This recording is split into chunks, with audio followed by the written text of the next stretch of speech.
حضرت ابراہیم علیہ السلام نبوت سے سرفراز ہو کر کئی دن بعد گھر تشریف لائے تھے۔ دیکھا کہ سامنے والد سنگ تراشی میں مصروف ہیں۔ والد نے غضبناک نگاہوں سے بیٹے کو گھورتے ہوئے سوال کیا، کہاں سے آ رہے ہو؟ حضرت ابراہیم علیہ السلام نے والد کا سوال نظر انداز کر کے جھک کر ایک تراشیدہ چھوٹا سا بت اٹھایا اور ادب و احترام ملحوظ خاطر رکھتے ہوئے نہایت محبت سے والد سے مخاطب ہوئے۔ قرآن پاک میں باپ بیٹے کے مکالمے کو یوں بیان فرمایا گیا ہے، ابا جان، آپ ایسی چیزوں کو کیوں پوچھتے ہیں جو نہ سنیں نہ دیکھیں اور نہ آپ کے کچھ کام آ سکیں؟ ابا جان، مجھے ایسا علم ملا ہے جو آپ کو نہیں ملا تو میرے ساتھ ہو جائیں، میں آپ کو سیدھی راہ چلا دوں گا۔ آپ شیطان کی پوجا نہ کیجیے، بے شک شیطان اللہ کا نافرمان ہے۔ ابا جان، مجھے ڈر لگتا ہے کہ آپ کو اللہ کا عذاب نہ پکڑ لے اور آپ شیطان کے ساتھی ہو جائیں۔ باپ نے کہا کہ اے ابراہیم، کیا تو میرے معبودوں سے نفرت کرتا ہے؟ اگر تو باز نہ آئے گا تو میں تجھے سنسار کر دوں گا۔ جا، ہمیشہ کے لیے میری نظروں سے دور ہو جا۔ حضرت ابراہیم علیہ السلام نے سلام کیا اور کہا، میں آپ کے لیے اپنے پروردگار سے بخشش مانگوں گا، بے شک وہ مجھ پر بڑا مہربان ہے۔ ابھی کچھ ہی دن گزرے تھے کہ عید کا تہوار آ گیا۔ قوم کے لوگوں نے حضرت ابراہیم علیہ السلام کو بھی شہر سے باہر میلے میں جانے کی دعوت دی، لیکن انہوں نے طبیعت کی خرابی کا کہہ کر جانے سے معذرت کر لی۔ در حقیقت وہ ایسے ہی کسی موقع کی تلاش میں تھے۔ چنانچہ جب پوری قوم میلے میں شرکت کے لیے چلی گئی تو حضرت ابراہیم علیہ السلام ایک کلہاڑا لے کر بت خانے میں داخل ہو گئے۔ ان میں سے اکثر ان کے باپ آزر کے ہاتھوں سے تراشیدہ تھے۔ حضرت ابراہیم علیہ السلام نے تمام بتوں کو توڑ ڈالا اور آخر میں کلاڑے کو بڑے بت کے کندھے پر لٹکا کر اپنے گھر آ گئے۔ شام کو جب قوم میلے سے واپس آئی تو بت خانے میں تباہی کا منظر ان کا منتظر تھا۔ قرآن کریم میں اس حوالے سے فرمایا گیا، کہنے لگے، ہمارے معبودوں کے ساتھ یہ سلوک کس نے کیا؟ بے شک وہ تو ظالموں میں سے ہے۔ لوگوں نے کہا کہ ہم نے ایک نوجوان کو ان کا ذکر کرتے ہوئے سنا ہے، ان کا نام ابراہیم ہے۔ وہ بولے کہ اسے لوگوں کے سامنے لاؤ تاکہ وہ گواہ رہیں۔ جب حضرت ابراہیم علیہ السلام آئے تو انہوں نے کہا کہ کیا ہمارے معبودوں کے ساتھ یہ کام تم نے کیا ہے؟ ابراہیم علیہ السلام نے کہا کہ یہ کام اس بڑے بت نے کیا ہوگا، اگر یہ بولتے ہیں تو ان سے پوچھ لو۔ وہ سر نیچے کر کے بولے، تم جانتے ہو کہ یہ بول نہیں سکتے۔ بتوں کو توڑنے کا عمل نمرود سمیت پوری قوم کے لیے ناقابل معافی جرم تھا، لہٰذا فیصلہ کیا گیا کہ حضرت ابراہیم علیہ السلام کو آگ میں ڈالا جائے تاکہ آئندہ کسی کو بتوں کی بے حرمتی کی ہمت نہ ہو۔ چنانچہ پوری قوم لکڑیاں جمع کرنے کے عمل میں مصروف ہو گئی، یہاں تک کہ اگر کوئی بیمار پڑ جاتا تو وہ منت مانتا کہ اگر مجھے شفا ہو گئی یا میرا کام مکمل ہو گیا تو میں ابراہیم علیہ السلام کو جلانے کے لیے لکڑیوں کا گٹا دوں گا۔ ایک مدت تک قوم لکڑیاں جمع کرتی رہی۔ جب لکڑیوں کا پہاڑ کھڑا ہو گیا تو ایک بہت گہری خندق کھودی گئی، لکڑیوں کے اس ڈھیر کو اس میں ڈالا گیا۔ کہتے ہیں کہ بہت گہرائی میں ہونے کے باوجود بھی لکڑیوں کا ڈھیر آسمان سے باتیں کر رہا تھا۔ جس دن لکڑیوں کے ڈھیر میں آگ لگائی جا رہی تھی اس سے پہلے شیطان نمرود کے دربار میں پہنچا اور بولا، بادشاہ سلامت، جب لکڑیوں کے اس پہاڑ میں آگ لگے گی تو اس کی تپش کی وجہ سے کوئی بھی اس کے قریب نہ جا سکے گا، لہٰذا آپ ابراہیم علیہ السلام کو آگ میں کیسے ڈالیں گے؟ یہ وہ سوال تھا کہ جو نہ نمرود کے کن ذہن میں آیا تھا اور نہ ہی اس کے مشیروں اور مصاحبوں کے۔ شیطان نے جب نمرود کو پریشان دیکھا تو فوراً بولا، تم پریشان کیوں ہوتے ہو؟ میں ہوں نا، تم بس ایسا کرو، اپنا ایک بہترین شخص میرے حوالے کر دو، میں اسے ایک ایسی مشین بنانا سکھا دوں گا جس سے کسی بھی چیز کو کافی دور تک پھینکا جا سکتا ہے۔ چنانچہ قوم میں ایک بہترین کاریگر کو تلاش کر کے شیطان کے حوالے کر دیا گیا۔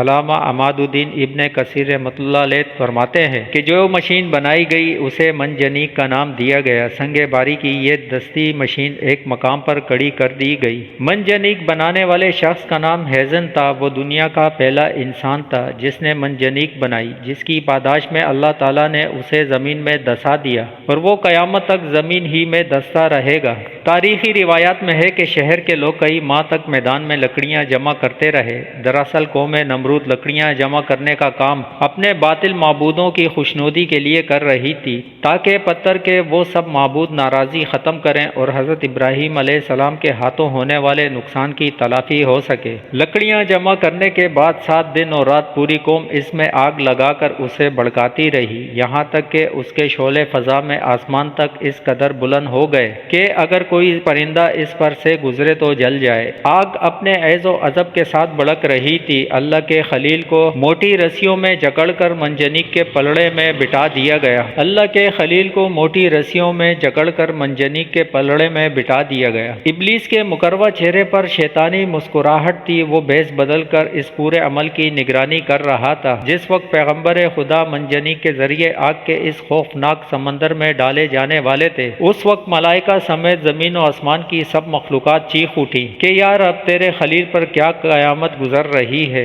رب تعالیٰ نے فرمایا، جاؤ، اگر مدد کر سکتے ہو تو کرو۔ فرشتوں نے مدد کرنے کے لیے حضرت ابراہیم علیہ السلام سے اجازت چاہی تو آپ نے فرمایا کہ میرے لیے اللہ کافی ہے، وہ میرا حال دیکھ رہا ہے۔ جبرائیل امین نے عرض کیا، آپ کو مجھ سے کسی قسم کی مدد کی حاجت ہے تو حکم کریں، میں حاضر ہوں۔ فرمایا، حاجت تو ہے مگر آپ کی طرف سے نہیں بلکہ اپنی رب کی طرف سے۔ علامہ ابن کثیر فرماتے ہیں کہ جب مشرکین حضرت ابراہیم علیہ السلام کو منجنیق میں بٹھانے لگے تو اس وقت حضرت ابراہیم علیہ السلام اس دعا کو ورد زبان بنائے ہوئے تھے، لا الہ الا انت سبحانک رب العالمین لک الحمد، لا الہ الا انت سبحانک رب العالمین لک الحمد ولک الملک لا شریک لک۔ حضرت امام بخاری نے حضرت ابن عباس سے روایت کی ہے کہ جب حضرت ابراہیم علیہ السلام کو آگ میں پھینکا گیا تو انہوں نے کہا، حسبنا اللہ ونعم الوکیل، ہمیں اللہ ہی کافی ہے اور وہ بہترین کارساز ہے۔ حضرت ابو ہریرہ رضی اللہ تعالیٰ عنہ سے مروی ہے کہ رسول اللہ صلی اللہ علیہ وسلم نے فرمایا، جب حضرت ابراہیم علیہ السلام کو آگ میں ڈالا گیا تو انہوں نے کہا، اے میرے اللہ،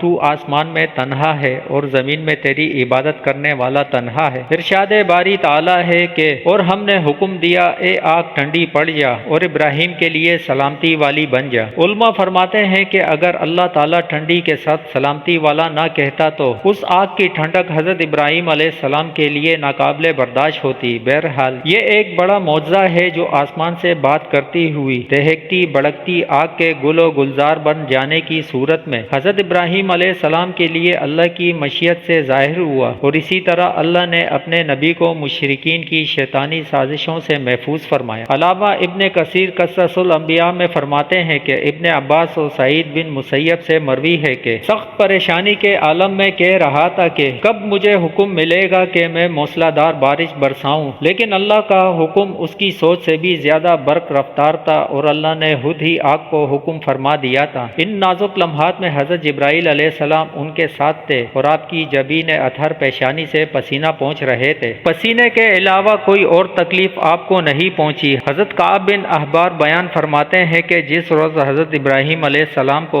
آتش نمرود کے سپرد کیا گیا، اس روز آگ سے تپش اور گرمائش ختم کر دی گئی تھی، جس کی بنا پر نہ لوگوں کے چولہے گرم ہو سکے اور نہ ہی آگ سے کوئی کام لیا جا سکا۔ حضرت کعب نے مزید فرمایا کہ اس روز آگ نے حضرت ابراہیم علیہ السلام سے بندھی ہوئی رسی کے علاوہ کچھ اور نہ جلایا۔ حضرت سدی فرماتے ہیں کہ ابراہیم علیہ السلام کے ساتھ سایہ کرنے والا فرشتہ بھی تھا اور 1 میل تک سایہ ٹھنڈک اور سلامتی تھی اور سرسبز باغ گل و گلزار بن گیا، جبکہ آس پاس آگ اپنے شعلوں اور شراروں کے ساتھ بھڑک رہی تھی اور لوگ حضرت ابراہیم علیہ السلام کی طرف دیکھ رہے تھے۔ حضرت ابو ہریرہ رضی اللہ تعالیٰ عنہ سے مروی ہے کہ حضرت ابراہیم علیہ السلام کے والد کے کہے ہوئے کلمات میں سے سب سے اچھے کلمات وہ ہیں جو آزر نے اپنے بیٹے کو آگ کے اندر اس حالت میں دیکھتے ہوئے کہے، اے ابراہیم، تیرا پروردگار بہترین پروردگار ہے۔ ابن عساکر حضرت اکرمہ سے روایت کرتے ہیں کہ حضرت ابراہیم علیہ السلام کی والدہ نے جب اپنے لخت جگر کو گل گلزار میں یوں مطمئن دیکھا تو پکارا، اے میرے بیٹے، میں بھی تیرے پاس آنا چاہتی ہوں، اللہ سے دعا کر کے تیرے ارد گرد کی آگ کی حرارت سے مجھے نجات دے۔ تو حضرت ابراہیم علیہ السلام نے عرض کیا، جی اماں۔ پھر آپ کی والدہ حضرت ابراہیم علیہ السلام کی جانب چلی اور آگ نے انہیں کچھ نہ کہا۔ پھر بیٹے کے پاس پہنچ کر بیٹے کو گلے لگایا اور بوسہ دے کر واپس لوٹ آئیں۔ حضرت منہال بن عمرو سے مروی ہے، فرماتے ہیں کہ مجھے خبر پہنچی ہے کہ حضرت ابراہیم علیہ السلام وہاں گلے گلزار میں 40 یا 50 دن ٹھہرے اور انہوں نے فرمایا کہ دنوں اور راتوں میں نے ان سے اچھی زندگی نہیں گزاری اور میری تمنا رہی کہ میری تمام زندگی اسی کی طرح ہو جائے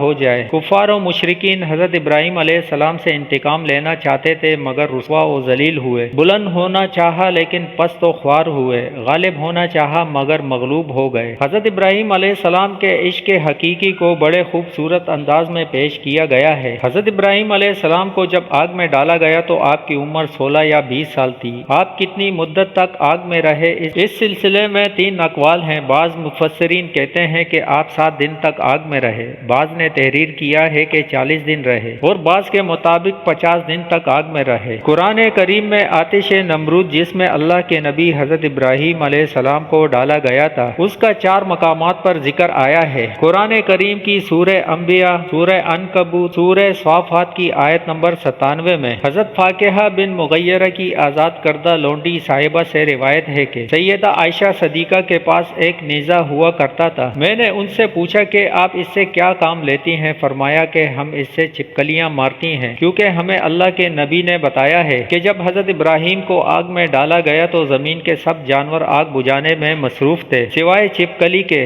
وہ آگ تیز کرنے کے لیے پونکھیں مارتی تھی، چنانچہ رسول اللہ صلی اللہ علیہ وسلم نے اسے مارنے کا حکم دیا ہے۔ یہ نوجوان ابراہیم علیہ السلام کا اپنے اللہ پر کامل ایمان و یقین تھا کہ صرف ایک اکیلا شخص باطل کی طاغوتی قوتوں کے مقابل استقامت کا پہاڑ بن کر کھڑا ہو گیا، اور جب قوم نمرود نے آگ کے بھڑکتے سمندر میں پھینکا تو لبوں پر تھا حسبنا اللہ و نعم الوکیل۔ آج 58 مسلم ممالک اور 2.5 ارب سے زیادہ مسلمانوں کے پاس دنیا کی ہر نعمت وافر مقدار میں موجود ہے بشمول ایٹمی قوت کے، لیکن اگر کسی چیز کی کمی ہے تو وہ ہے ایمان و یقین کی قوت کی، اور صرف اس ایک محرومی نے امت مسلمہ کو دنیا بھر میں ذلیل و خوار کر رکھا ہے۔